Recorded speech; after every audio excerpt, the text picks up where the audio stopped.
Fourre tes sales pattes dans ce qui ne te regarde pas, à savoir les décisions du cercle des femmes, et tu devras manger ta propre tambouille en la préparant ailleurs que dans ma cuisine, bien entendu. Il te faudra aussi apprendre à laver tes frusques et à faire ton lit, qui ne se trouvera pas sous mon toit, évidemment.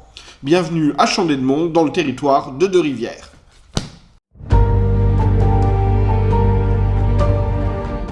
Et nous démarrons le premier chapitre de La Roue du Temps, le premier chapitre de L'Œil du Monde. C'est un chapitre où on croise Randaltor et Tamaltor, son père, qui se déplacent et qui vont à Chandémont sur le territoire de Deux-Rivières. Alors, pour vous situer ici, Chandémont, c'est un peu Montier-Randère en Haute-Marne, quoi. Coup, big up à ceux de Montier-Randère qui nous regardent. Et eux, Randaltor et Tamaltor, eux, ils vivent un peu plus loin, ils sont reculés déjà. C'est un peu loose en Haute-Marne, vous voyez. Il n'y a pas grand-chose qui s'y passe. Sauf que là, c'est Beltane. Beltane, c'est une des deux fêtes principales de l'année. Et donc, ils se rendent à Chandémont, ils ont fait du cidre pour faire cette grande fête où tout le monde s'aime, tout le monde passe un bon moment. Sur le voyage, ils croisent un cavalier noir, ils croisent en tout cas Randaltor se retourne et croise un cavalier noir qui fait extrêmement peur. Il y a beaucoup de vent, mais sa cape ne bouge pas. Son père se retourne, il ne le voit pas. C'est dans ce contexte qu'ils arrivent à Chandémont, qui rencontre le bourgmestre, comprenez le maire, Branalvert.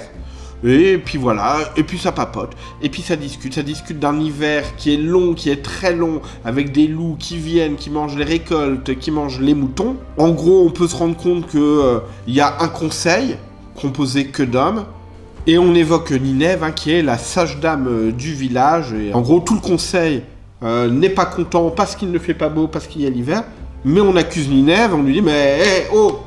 Quand est-ce qu'il fera beau? T'es pas capable de nous le dire. Donc la sage-dame, elle est censée avoir un petit peu de magie. Voilà un petit peu le contexte. Un livre, je trouve, un chapitre qui décrit super bien, qui nous décrit bien la route qui est empruntée. Il faut savoir qu'on a deux cartes. Une carte très générale de l'univers, puis une carte basée plus sur Deux-Rivières, avec Chandémont, les bois obscurs, Bec-sur-Tarenne, tout ce qu'il y a autour. Donc c'est bien fichu. On arrive vraiment à se mettre dedans et à se mettre dans son univers et à le représenter avec le bourgmestre, comme je l'ai dit, Branalvert, qui est aussi l'aubergiste du village. Donc, qu'est-ce que l'on apprend également? On apprend qu'il va y avoir des feux d'artifice. Donc, ils ont commandé des feux d'artifice. Alors, dans ce qu'on comprend, on est un peu loin de tout, c'est ce que j'avais dit. Donc, c'est des colporteurs qui doivent nous emmener des feux d'artifice. Et il y a, chose extrêmement rare, un trou-vert à Chandémont. Alors, en gros, le trou-vert, c'est un peu le valet, celui qui peut te raconter des histoires, celui qui peut jongler, qui peut tout faire. C'est le troubadour. Le troubadour, c'est pas il est pas normand, il est badour, le trou. Voilà. Donc, voici ce contexte. Alors, est-ce que j'ai aimé ce chapitre? J'ai aimé ce chapitre. J'ai aimé ce chapitre parce qu'il nous pose dans l'univers, il nous pose à Deux-Rivières. On rencontre Randaltor, on rencontre son pote, Matt Cawthon. On imagine que ces deux-là vont être des héros de ce livre, pour le moment où on en est, de la manière dont ils sont écrits, des protagonistes. L'univers, il est bien posé, il est bien décrit, on y est, comme je vous l'ai dit, avec les cartes, on est vraiment, vraiment dedans. On voit un peu comment est organisé le village. C'est un bon chapitre. Mais un chapitre qui en appelle d'autres. Il en appelle d'autres parce que on n'a pas rencontré Ninève, cette fameuse sage-dame. On n'a pas rencontré Egwene, la fille du bourgmestre, mais dont Rand a l'air d'en pincer. Donc, mais voilà, on est dans cette ambiance. Il fait froid, l'hiver il est rude, mais c'est Beltane. Donc on a envie d'être bien, on a envie de passer ce bon moment. Donc oui.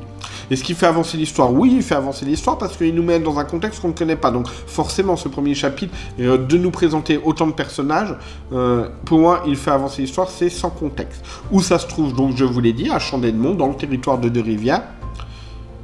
Ça a l'air d'être tout petit, ça a l'air d'être énorme du point de vue des protagonistes, et ça a l'air d'être tout petit au niveau du monde, de l'ensemble, et ça, on le verra plus tard. Donc voilà. Donc pour moi, un bon chapitre sur lequel on ne s'ennuie pas.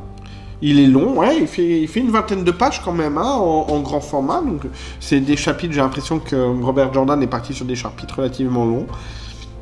Une intrigue déjà, un mec... Alors, l'intrigue, le bonhomme tout sombre et tout, qui les a suivis puis qui a disparu, Et ce même bonhomme que Matt Caughton, le pote de Rand, a vu également.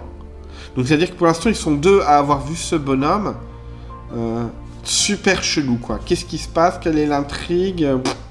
Voilà, à voir. Et sachant que, comme on a dit, il y a un colporteur et il y a un trou vert qui sont arrivés pour la fête. On n'a peut-être jamais vu une aussi belle fête dans un contexte aussi froid, dans un hiver aussi grand, et dans un dernier contexte de c'est qui ce mec chelou qui a fait cette apparition auprès des 2 jeunes ados de Champ-des-Monts. Et ben voilà pour ce chapitre, et puis ce que je vous propose, c'est qu'on passe rapidement au chapitre 2.